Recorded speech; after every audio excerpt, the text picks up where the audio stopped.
I'm Stephanie White, 32 years old, keeper of the Galveston Bay Lighthouse. Most people think lighthouses are obsolete in the digital age, but they're wrong. I manage automated beacon systems, coordinate with Coast Guard stations, and monitor shipping traffic through advanced radar networks. Today's virtual maritime safety conference would change everything, though I didn't know it yet.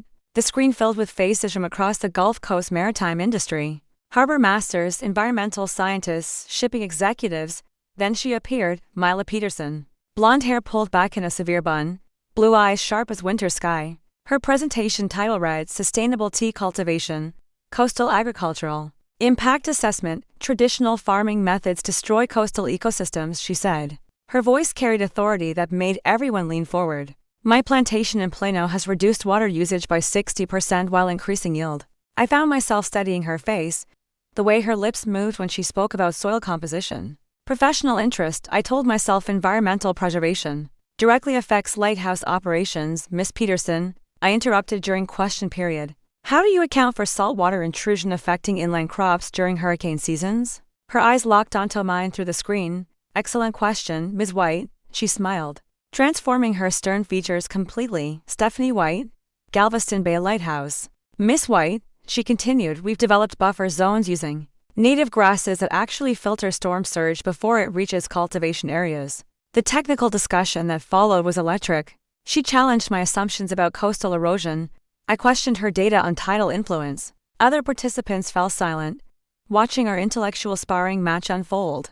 After the main session ended, private chat requests flooded my screen, but only one mattered. Mila Peterson wanted to continue our conversation. You know more about coastal dynamics than most marine biologists I've met, she said when we connected privately. And you're revolutionizing agriculture in ways that could transform lighthouse district management. I replied. Her laugh was low, rich. I'd love to show you the plantation sometime. See if our theoretical discussion holds up to practical implementation.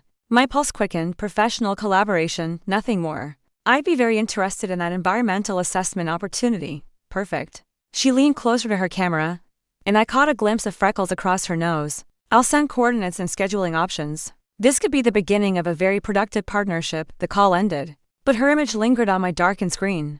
I sat in my lighthouse control room surrounded by navigation equipment and weather monitors, feeling something shift inside me like tectonic plates realigning. My colleague Daphne knocked on the office door. How was the conference? Informative, I said, minimizing the chat window where Mila's contact information glowed. Might have found a new consulting opportunity. Good, you need to get out more. This lighthouse is becoming your entire world. If she only knew that my world had just expanded in ways I couldn't yet understand. Outside, autumn winds whipped across Galveston Bay, and the automated beacon swept its arc through gathering dusk. But for the first time in years, I wasn't thinking about ships finding safe harbor. I was thinking about Mila Peterson's smile, and wondering what her tea plantation looked like in person.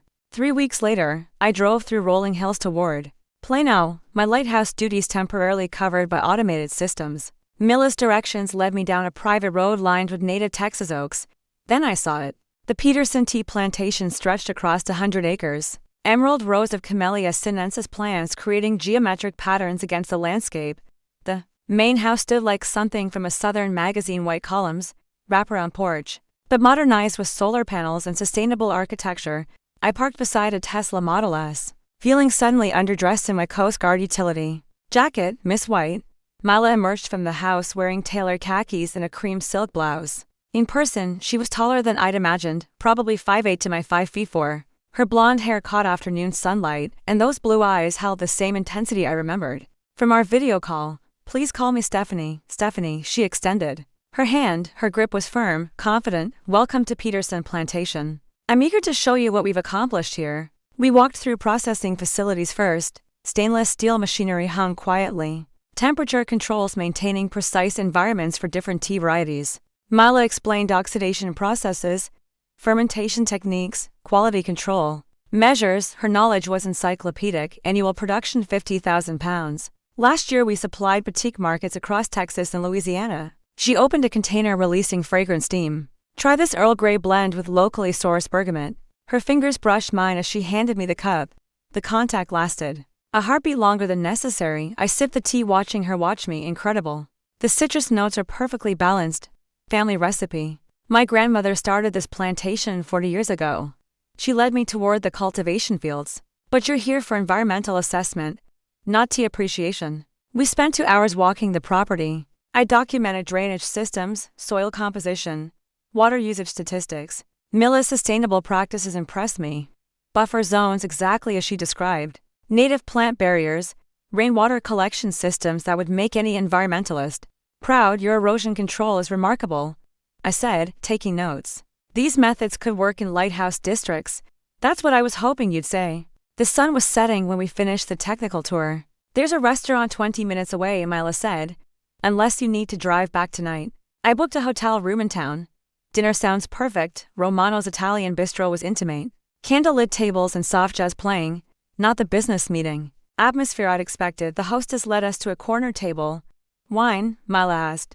The owner sources excellent selections from California vineyards. Red, please. She ordered a Cabernet Sauvignon that cost more than I spent on groceries in a week. When the sommelier left, awkward silence settled between us. So, I said, tell me about starting the plantation. That must have been challenging, terrifying. Actually, she smiled, relaxing slightly. I had an MBA and 10 years of corporate consulting experience. Zero agricultural knowledge. But grandmother left me the land, and I couldn't bear to sell it. What made you choose tea? Texas isn't exactly known for that crop. Stubbornness, probably. Everyone said it wouldn't work. Too hot. Wrong soil composition. No market demand. She laughed. I spent 3 years proving them wrong. Our meals arrived. Conversation flowed easier now.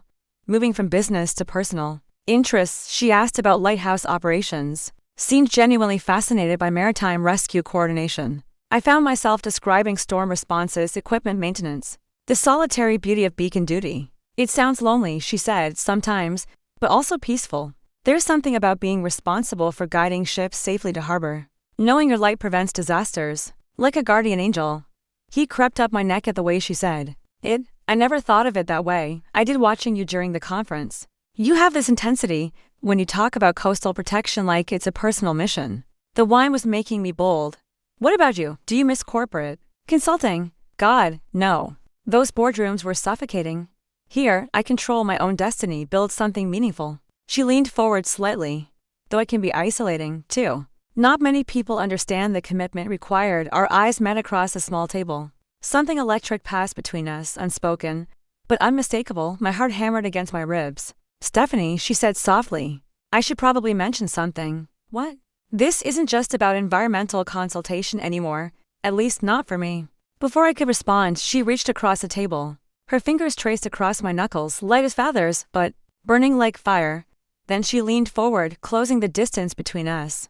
Our lips met in a kiss that tasted like wine and possibility, brief, tentative, but charged with enough electricity to power my lighthouse beacon. When we separated, her blue eyes searched mine. Was that okay? I nodded, not trusting my voice. Everything had changed again. Tectonic plates shifting beneath my carefully ordered world. The drive back to Galveston Bay felt like traveling through a dream. My lips still tingled from that brief kiss, and I couldn't stop replaying the moment when Mila's fingers traced my hand.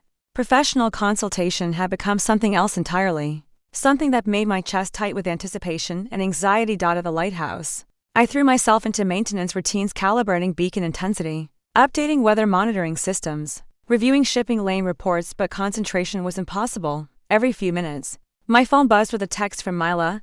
Thank you for dinner. I hope I didn't overstep boundaries. You didn't, I replied. Then deleted it. Too eager. Professional consultation was productive. Dinner was nice, too. Better. I'd like to continue our discussion about coastal erosion mitigation. Code for wanting to see me again. My hands shook slightly as I typed back. I have additional questions about your buffer zone implementation. Daphne arrived for her shift. Coffee in hand and knowing look in her eyes. At 29. She was sharp, observant, and my closest friend at the lighthouse station. You look different, she said, settling into the communications chair. Different how? Glowing. Like you got some good news, or good something else. Heat flooded my face. The plantation consultation went well. Learned some innovative environmental techniques. She grinned. This wouldn't have anything to do with that blonde woman from the conference, would it? How did you, Stephanie? I saw you during the video call. You look like you've been struck by lightning. She sipped her coffee. So, what's she like in person? I busied myself with equipment checks, avoiding eye contact. Professional, knowledgeable, runs an impressive operation. And what? And did you sleep with her? Daphne? I nearly dropped the radar calibration tool. It was a business meeting. Right? That's why you've been checking your phone every 30 seconds for the past hour. My phone buzzed again. Text from Mila. Free for video call tonight? I have ideas about collaboration. My pulse quickened. Collaboration. Another coded. Word, I need to take this, I mumbled, stepping into the private office. The call connected at 9 p.m. Mila appeared on screen, wearing a soft gray sweater. Her hair loose around her shoulders. She looked younger, more relaxed. Hi, she said, and her smile made my stomach flutter. Hi yourself. How was the rest of your evening? Productive. I've been researching lighthouse preservation methods. Did you know the Galveston Bay Station is one of only 12 still operating on the Gulf Coast? I did know that. It's why I transferred here 5 years ago. From where? Coast Guard Station, Boston, different environment, but similar challenges. I leaned back in my chair. What made you really call, Mila? Her expression grew serious. Honesty, please. She paused. I can't stop thinking about tonight. About that kiss. Another pause. I know this complicates our professional relationship, but I need to know if you felt it too. My heart pounded. Yes, I felt it. Where does that leave us? I stared at her image on the screen. This accomplished woman who'd built an empire from nothing, who'd kiss me like she meant it. I don't know. I've never been with a woman, never mixed business with personal feelings. The lie came easily. Truth was, I'd never been with anyone who made me feel like this, male or female. We could keep things separate, she said. Professional consultation during business hours. Personal exploration after. Is that what you want?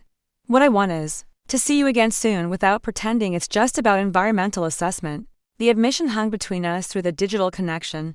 I thought about lighthouse protocols, professional boundaries, the careful life I built around duty and solitude. There's a beach access road about 5 miles south of my station. I heard myself say, private, rarely used. If you wanted to drive down this weekend, Saturday. I'll bring lunch and maybe some tea samples for you to try, Mila. Yes, this is crazy, isn't it? Her laugh was warm, intimate, probably. But I learned something building this plantation. Sometimes the craziest ideas turn out to be the best ones. After the call ended, I sat in my office listening to waves crash against the rocky shore below. The lighthouse beam swept its eternal arc, guiding ships through darkness towards safe harbor. Maybe it was time to let someone guide me towards something new. Saturday morning arrived with October sunshine and nervous energy I couldn't shake. I cleaned the lighthouse twice, reorganized my equipment room, and checked the weather forecast obsessively. Clear skies, light winds. Perfect for a beach picnic with the woman who'd been occupying my thoughts all week. At noon, Mila's Tesla pulled into the secluded parking area I described. She emerged wearing jeans and a white cotton blouse, looking more relaxed than I'd ever seen her. A wicker basket sat in her passenger seat. This place is perfect, she said, surveying the empty beach stretching toward the horizon. How did you find it? Night patrols. I walk this shore when I can't sleep, checking for debris that might affect navigation. I helped her carry the basket toward a driftwood log. It's been happening a lot lately. Insomnia. Something like that. She spread a checkered blanket on the sand. I brought sandwiches from that Italian place and several tea varieties I thought you might enjoy. We settled beside each other, close enough that I could smell her perfume mixing with salt air. The lighthouse stood proud against the sky behind us, its beacon dark during daylight hours. Tell me about your family, she said, unwrapping roast beef sandwiches. Do they support your career choice? My parents died in a car accident when I was 24. Coast Guard became my family after that. I accepted the sandwich, avoiding her sympathetic gaze. What about yours? Grandmother raised me after my parents divorced. She's the one who taught me that women could build empires. If they were stubborn enough, Mila poured tea from a thermos. Try this, it's a white tea blend I developed. Our fingers brushed as she handed me the cup. The brief contact sent familiar electricity up my arm. It's delicious, floral, but not overwhelming. Secret ingredient is jasmine flowers I grow specifically for blending. She moved closer. Ostensibly. To adjust the thermos, Daphne, can I ask you something personal? Shoot. Have you ever been in a serious relationship with anyone? He crept up my neck. A few boyfriends over the years, nothing that lasted. Work always came first. I met her eyes. You? I was engaged once, corporate lawyer named Thomas. Very suitable according to everyone who mattered. She laughed bitterly. Took me 3 years to realize I was more excited about wedding planning than marrying him. What happened? I called it off 6 months before the ceremony. Moved to Texas, started the plantation. Best decision I ever made. She studied my face until recently. I thought romantic relationships were just another business transaction. Meet expectations, fulfill obligations, maintain appearances, and now instead of answering She leaned forward and kissed me longer this time, deeper. Her hand cupped my cheek. Thumb brushing across my skin, I kissed her back, tasting jasmine. Tea impossibility. When we separated, both breathing unsteadily, she whispered, "Now I understand what I was missing." The afternoon dissolved into shared stories, stolen kisses, and growing intimacy. As sunset approached, we walked the shoreline hand in hand, waves washing over our bare feet. "I should head back to the lighthouse," I said reluctantly. "Evening shipping traffic requires monitoring." "I know." She stopped walking, turning to face me.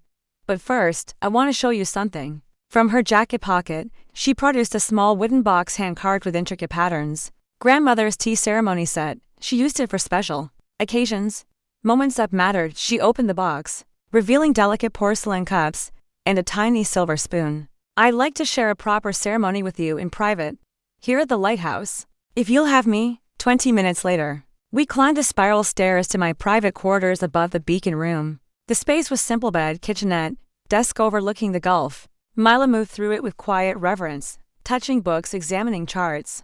"It's beautiful up here, so peaceful." Most nights she prepared tea, with ritualistic precision, heating water to exact temperature, measuring leaves carefully, timing steeps with her phone. The ceremony felt ancient, sacred in Chinese tradition. Tea ceremony represents harmony, respect, tranquility, she explained, pouring amber liquid into porcelain cups. My grandmother said sharing tea with someone meant opening your heart completely. We sat cross-legged on my bed, knees touching, cups cradled in our palms outside.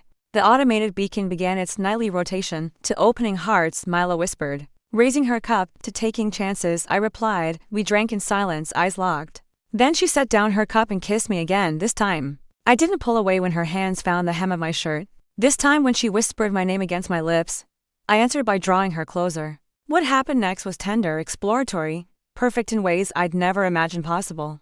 We moved together like dance partners, learning new choreography. Each touch a question, each response an answer. The lighthouse beam swept past the windows, casting rotating shadows across intertwined bodies. Later, as we lay wrapped in lighthouse station blankets, Mila traced lazy patterns on my shoulder. "No regrets?" she asked softly. "None, only that I waited so long to find you." My phone buzzed. Text message from an unknown number. I considered ignoring it, but Coast Guard protocols demanded constant availability. The message made my blood run cold. "Saw your cozy afternoon at the beach. Interesting development for our environmental consultant. Call me tomorrow. Roger Nelson." Mila noticed my tension. "What is it?" "Someone saw us today." "Roger Nelson?"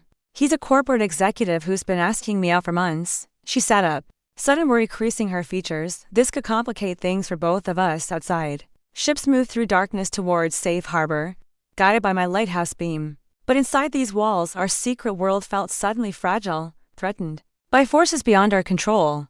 Roger Nelson called at 7 a.m. Monday morning. His voice carried the entitled tone of someone accustomed to getting his way. "Daphne, we need to talk. Can you meet me for coffee this morning?" "I'm on duty until 3 p.m., I replied, watching shipping traffic through the lighthouse control room monitors. "This won't wait. It's about your weekend activities."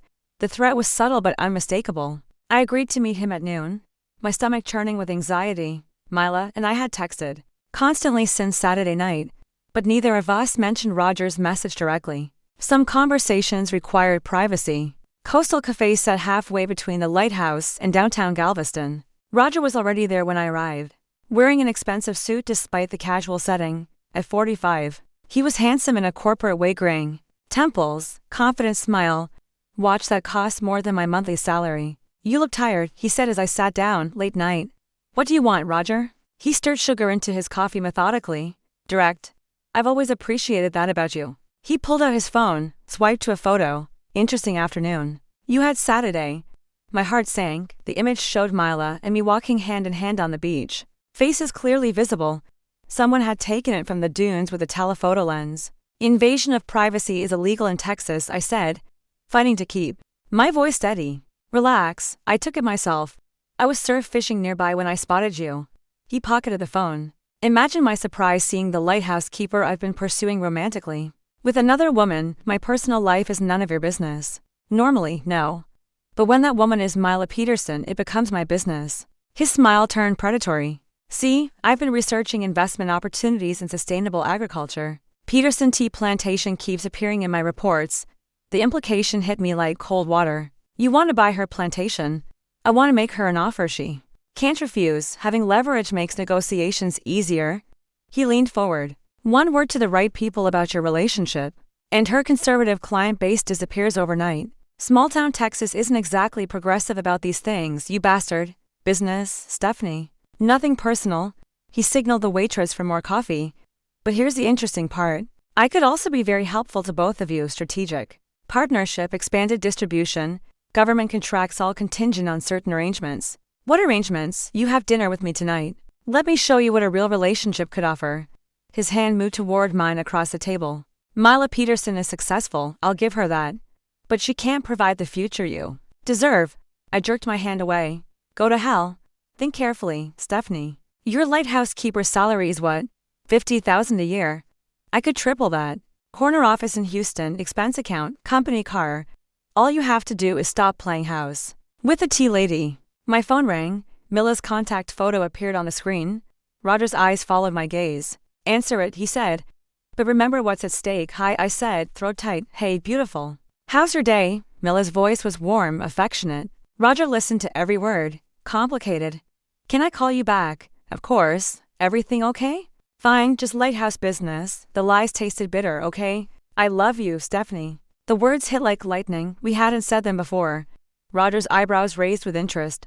I glanced at Roger, panic rising. Talk soon, I hung up. Roger was smiling. She loves you. How touching. He finished his coffee. Makes this even more interesting. Think about my offer, Daphne. You have until Friday. He left a 20 on the table and walked out. I sat there shaking, coffee growing cold in my hands. 3 hours later, I was driving toward Plano despite being scheduled for evening duty. Daphne had agreed to cover, asking no questions when she saw my face. Some emergencies transcended procedures. Mila was in the processing facility when I arrived, supervising the afternoon harvest. Her face lit up when she saw me, then quickly shifted to concern. Daphne, what's wrong? We need to talk. Privately, she led me to her office overlooking the tea fields. I told her everything. Roger's photos, his threats, his business proposition. Her face grew paler with each revelation. The clients he's talking about, she said finally, they represent 60% of my revenue. Conservative buyers who value traditional family images. She collapsed into her desk chair. If they thought I was gay, in a relationship that threatened their comfort zones, yes, she rubbed her temples. I've worked 8 years building those relationships. So what are you saying? I'm saying we need to be careful. Maybe step back until this blows over. Step back, the word stung more than I'd expected. You mean break up? I mean protect what we've both worked to build. Her voice was steady. But I could see tears forming. This isn't just about us anymore. It was never just about us. That's what made it special. We stared at each other across her desk. The tea fields golden in afternoon sunlight beyond the windows. Everything felt fragile, breaking apart. My phone buzzed. Traffic alert from the Coast Guard station. Shipping emergency required immediate lighthouse response. I have to go, I said, standing. Duty calls, Daphne, wait. But I was already walking toward the door, toward my truck. Toward the lighthouse that never demanded anything more complicated than keeping its light burning. Behind me, Mila called my name. I didn't turn around. The emergency was a cargo ship with navigation failures and heavy fog. I spent 6 hours coordinating rescue operations. My lighthouse beacon cutting through the murk while Coast Guard cutters maneuvered toward the disabled vessel. By dawn, the ship was safely anchored in Galveston Harbor. But I felt no satisfaction in the successful operation. The routine that usually centered me seemed hollow now. Mechanical responses devoid of meaning. Mila called 12 times during my shift. I let them go to voicemail. Daphne, please call me back. We need to talk about this properly. I understand. You're angry.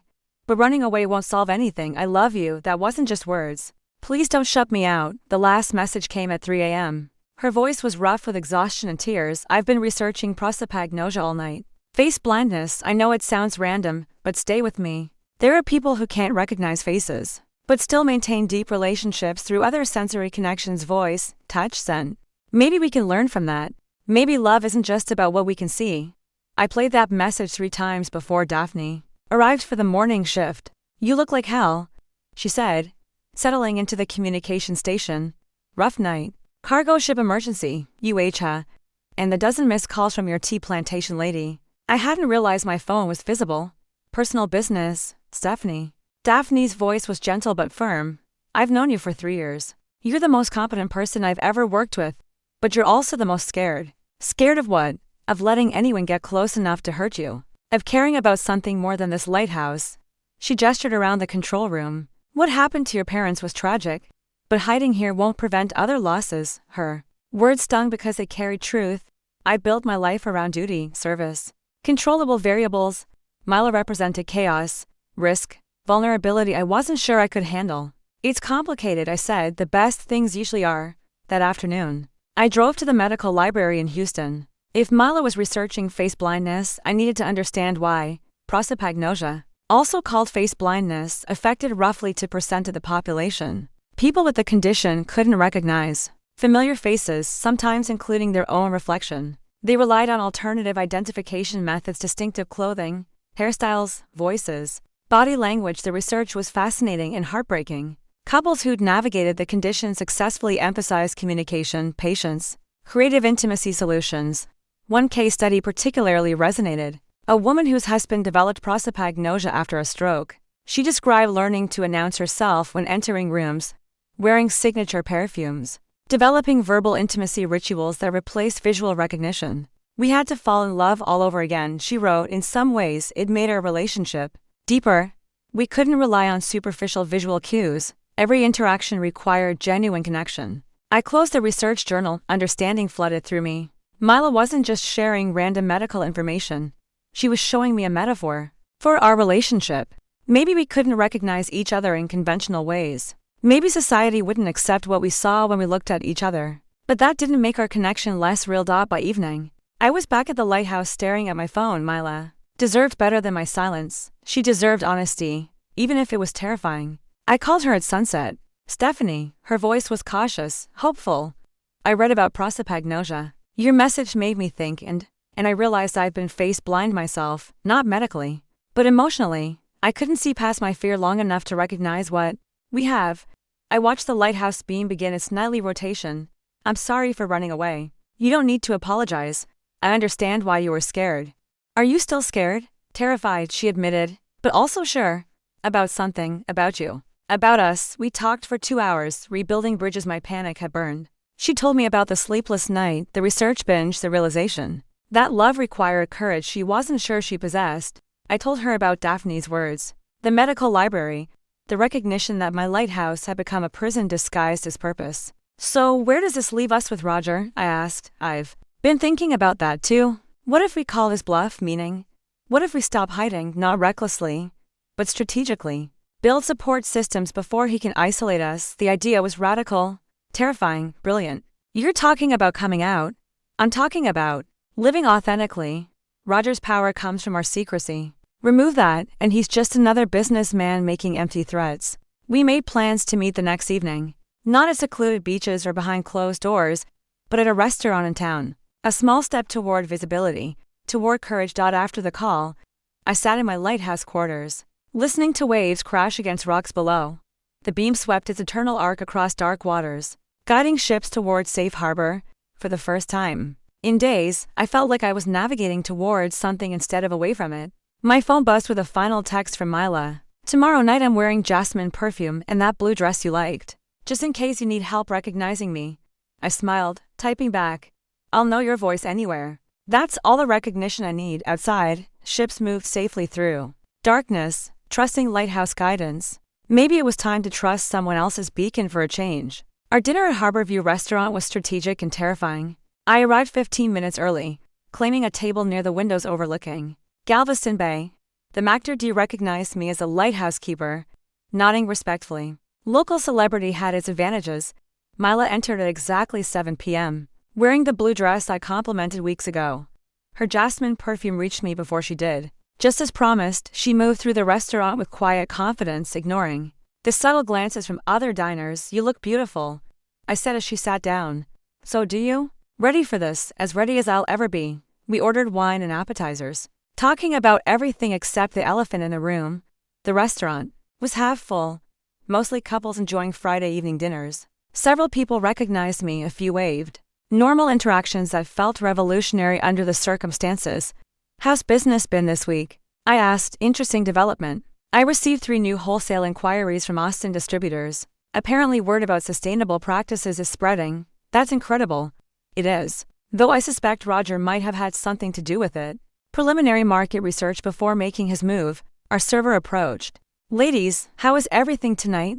Perfect, thank you, Mila replied. Then did something that stopped my heart. She reached across the table and took my hand. The atmosphere here is lovely for special occasions. The server smiled genuinely, celebrating something.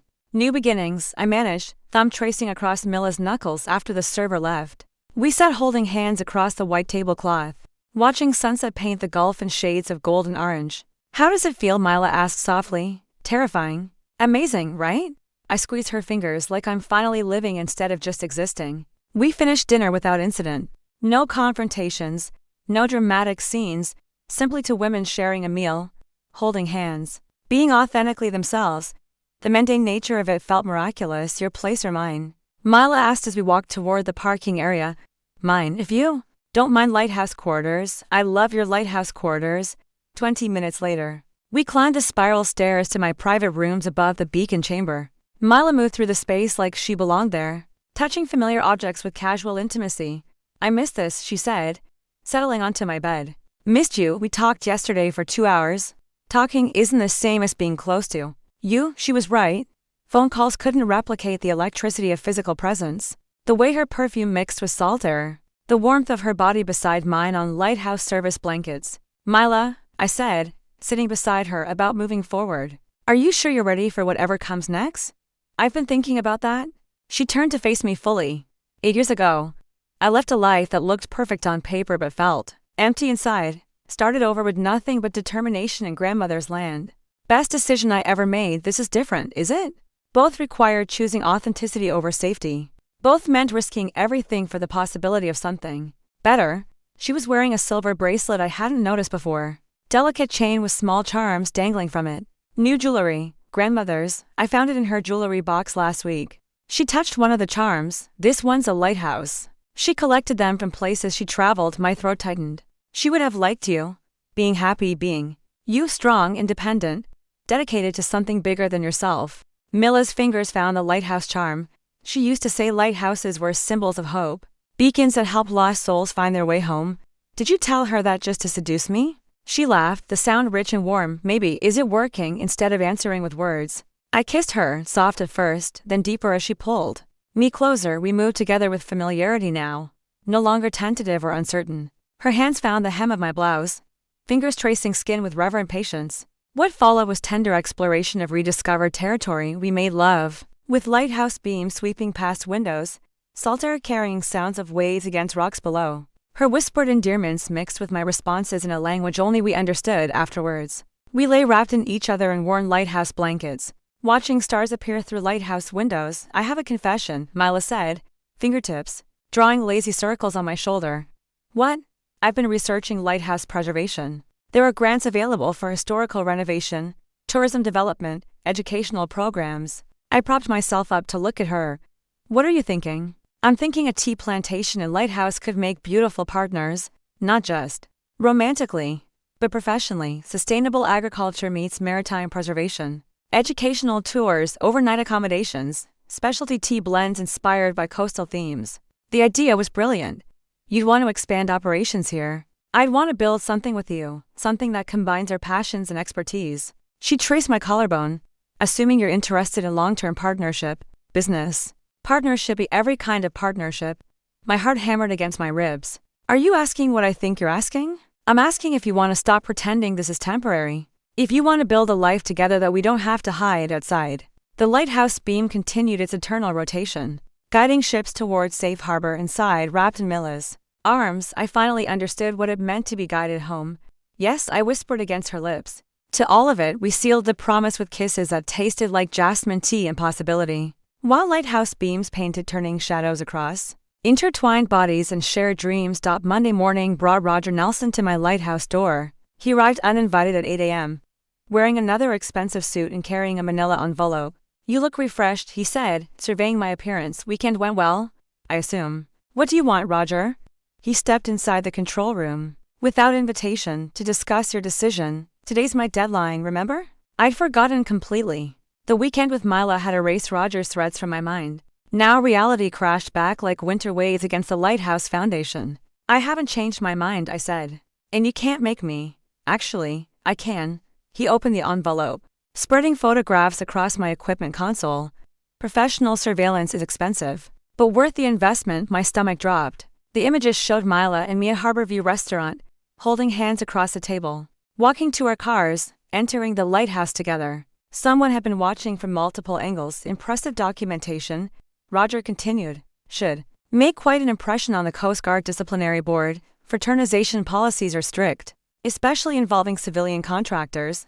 Our relationship doesn't violate any regulations. Using Lighthouse facilities for personal entertainment, compromising operational security by bringing unauthorized individuals into restricted areas. He tapped one photo. This alone could end your career. The worst part was he wasn't wrong. I'd bent rules bringing Mila upstairs, justifying it as relationship building. But Coast Guard investigators wouldn't see it that way. What do you want? Dinner tonight, somewhere public where people can see us together. He gathered the photos, one evening, that's all I'm asking. And then we discuss more permanent arrangements. You're wasting your talents in this isolation, Stephanie. I could offer you a real future. After he left, I called Mila immediately. He has photos, I said without preamble, from Friday night, professional quality surveillance. Silence stretched between us. Then, how bad? Bad enough to destroy both our careers if he uses them. I'm coming over, Mila. No. That's exactly what he wants. More evidence. I don't care about evidence anymore. Her voice carried steel I'd never heard before. I care about you, about us. About not letting some corporate bully control our lives. She arrived 30 minutes later, parking defiantly in the Lighthouse visitor area. Daphne was scheduled for afternoon duty, but I called her early. Emergency consultation. Need privacy for a few hours. Daphne arrived 20 minutes after Mila. Her eyes widened, taking in our faces, the tension crackling between Lighthouse walls. Whatever's happening, she said. I'm here if you need backup. I introduced her to Mila properly, watching understanding dawn on Daphne's features. She said simply. The tea lady who's been making you glow for weeks. Problem is, I said, someone's been photographing us, making threats. Daphne's expression darkened. Roger Nelson. You know about him. I know he's been sniffing around here for months, asking questions about your schedule, personal life. Creepy bastard. She crossed her arms. What's he want? I explained Roger's ultimatum, his threats. The photos. Daphne listened with growing anger. Unbelievable. You can't give in to this. I don't want to, I said. But I can't lose my career either. This Lighthouse is everything. Is it? Mila asked quietly. Everything. The question hung in the Lighthouse air like morning fog. I looked around the control room that had been my sanctuary for 5 years. Equipment I understood. Duties I could fulfill. Isolation that protected me from complications like love and vulnerability. No. I admitted. Not anymore. Then we fight. Mila said, together. Against Roger's money and connections. He'll destroy us both. Maybe. Or maybe we get there first. Daphne was nodding slowly. She's right. Best defense is good offense. What are you suggesting? Mila pulled out her phone. I'm suggesting we tell our story before he can tell his version. Control the narrative instead of reacting to it. How local media loves Lighthouse stories, human interest, historical preservation, environmental innovation. Her fingers moved across the screen. Galveston Gazette, Houston Chronicle, even Texas Monthly have contacted me about sustainable agriculture features. The idea was audacious. You want to go public completely. I want to go public a successful businesswoman who happened to be in love, show them we're not hiding, not ashamed, not afraid. She found what she was looking for on her phone. Rebecca Martinez, Houston Chronicle lifestyle editor. She's been trying to interview me for months about female entrepreneurs. You think she'd be interested in our story? I think she'd be fascinated by a lighthouse keeper and tea plantation owner who've combined environmental preservation with sustainable agriculture. The personal aspect just makes it more compelling. Daphne was grinning. This could actually work, get ahead of whatever Roger's planning. I thought about the lighthouse beam, cutting through darkness to guide ships safely to harbor. Maybe it was time to be my own beacon instead of hiding behind one. Make the call, I said. Mila dialed Rebecca Martinez's direct line. Rebecca. It's Mila Peterson from Peterson Tea Plantation. I have an exclusive story you might find interesting. The interview was scheduled for Thursday afternoon. 3 days to prepare, to gather courage, to decide exactly how much truth we were ready to share with the world. After Mila left, I stood at my lighthouse windows, watching her Tesla disappear toward the main road. Tomorrow would bring new challenges. But tonight, I felt something I hadn't experienced in years. Hope. 1 year later, I stood at the lighthouse control room windows, watching autumn sunrise paint Galveston Bay in shades of gold.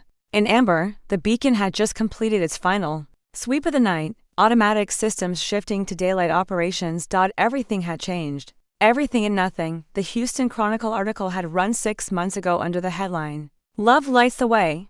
Lighthouse Keeper and Tea Pioneer blend business with romance."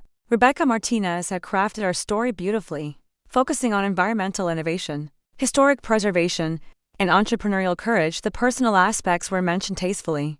Respectfully, Roger's reaction had been swift and vicious. He leaked his surveillance photos to conservative blogs, tried to pressure Coast Guard leadership into disciplinary action. But the positive media coverage had created protective momentum. Public support, environmental groups, even Texas tourism officials had rallied behind our story. The disciplinary hearing had been tense but brief. My service record spoke for itself, and bringing Mila into Lighthouse facilities had been reclassified as educational outreach, a formal reprimand, nothing more. Roger's business proposition to buy the tea plantation had evaporated along with his leverage. Mila's sales had actually increased after the publicity. Boutique retailers embracing the romantic narrative of Lighthouse love and sustainable agriculture. Now, 12 months later, our integrated operation was thriving. Peterson White Maritime Tea Company operated from both locations. Lighthouse tours, featuring locally sourced refreshments. Educational programs combining coastal preservation with sustainable farming. Wedding ceremonies at sunset with lighthouse beams as backdrops. Morning. Beautiful, Mila's voice came from behind me. I turned to find her carrying two steaming mugs, hair tousled from sleep. She'd been staying at the lighthouse more often lately. Her Plano house serving mainly as plantation headquarters. Morning yourself. How'd you sleep like a rock? Those new soundproofing panels really work. She handed me jasmine white tea, our morning ritual. Ready for today? Today, my pulse quickened with familiar nervous energy. As ready as I'll ever be. The afternoon brought clear weather and gentle Gulf breezes, perfect conditions for what I'd planned. Daphne had agreed to handle lighthouse operations, asking no questions, when I requested the entire evening off. At 5 p.m., we walked hand in hand along our private beach path, the same route where we'd shared that first picnic, where Roger had photographed us, where everything had begun and nearly ended. "I love this time of day," Mila said, watching pelicans dive for fish offshore. The golden hour. Best lighting for navigation. Is that what we're doing? Navigating? I stopped walking, turning to face her. 1 year of shared mornings, lighthouse ceremonies, business meetings, quiet evenings. 1 year of learning that love required maintenance like any complex system, attention and care, and constant small adjustments. Actually, I was hoping we could drop anchor. Her eyes widened as I reached into my jacket pocket. The ring box was small, simple. Purchased 3 weeks ago during a business trip to Houston. Mila Peterson, I said, dropping to one neon familiar sand. You taught me that the best partnerships combine different strengths toward common goals. You showed me that authentic living requires courage I didn't know I possessed. She was crying now, hands covering her mouth. Will you marry me? Will you be my permanent navigation partner through whatever weather comes next? The diamond was modest, set in recycled gold from a local artisan, but it caught afternoon sunlight like a beacon. Yes, she whispered. Yes, absolutely. Yes, I slipped a ring onto her finger, standing to kiss her as Gulf waves washed over our feet. She tasted like jasmine tea and salt air and promises we both learned to keep. I love you, Stephanie White. I love you, too, Mila Peterson, soon to be Mila Peterson White. Or Mila White Peterson. We'll negotiate. We walked back toward the lighthouse. As sunset painted the sky in brilliant oranges and purples, the automated beacon began its evening rotation, cutting through gathering darkness to guide ships safely to harbor. Spring wedding? Mila asked, admiring her ring. Spring sounds perfect, here on the beach. Lighthouse ceremony. Daphne can officiate. She got ordained online last month. Seriously, she figured it was inevitable. Mila laughed, the sound rich and warm. Said someone needed to make sure we did this properly inside the lighthouse. We climbed the spiral stairs to our quarters, our space now filled with tea processing equipment, navigation charts, shared books, blended lives. As we settled into bed, lighthouse beams sweeping past windows in their eternal rhythm, I thought about the journey that had brought us here.